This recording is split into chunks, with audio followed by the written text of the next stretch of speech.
एक घमंडी हाथी और चींटी की कहानी। एक बार की बात है, किसी जंगल में एक हाथी रहता था। उसे अपने शरीर और अपनी ताकत का बहुत घमंड था। उसे रास्ते में जो भी जानवर मिलता वो उसे परेशान करता और डराकर भगा देता। एक दिन वो कहीं जा रहा था। रास्ते में उसने एक पेड़ पर एक तोते को बैठा देखा और उससे अपने सामने झुकने के लिए बोला। तोते ने झुकने से मना कर दिया तो गुस्से में आकर हाथी ने वो पेड़ ही उखाड़ दिया जिस पर तोता बैठा था। तोता उड़ गया और हाथी उसे देखकर हंसने लगा। फिर एक दिन हाथी नदी के किनारे पानी पीने के लिए गया।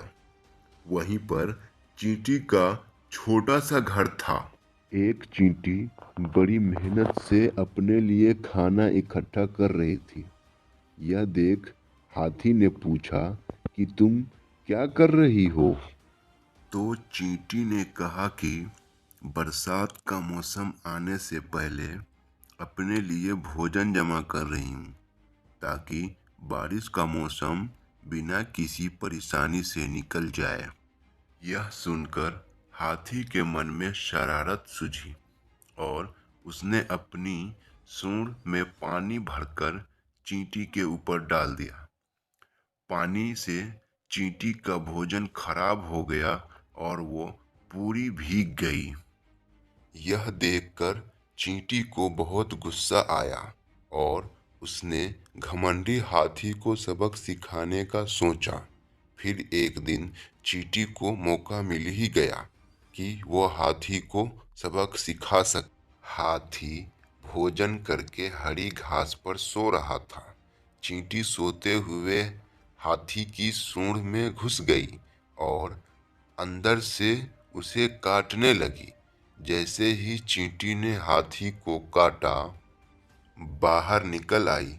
हाथी उसे देखकर डर गया और अपने किए की माफी मांगी। जब चींटी को महसूस हुआ कि हाथी को अपनी गलती का एहसास हो गया है, तो उसने हाथी को माफ कर दिया। हाथी अब बिल्कुल बदल गया और उसने वादा किया कि अब वो किसी को नहीं सताएगा और दूसरों की मदद करेगा। कहानी से सीख, हमें अपनी ताकत पर कभी घमंड नहीं करना चाहिए। अपनी ताकत के जोर पर दूसरों को परेशान करने की जगह उनकी मदद करनी चाहिए।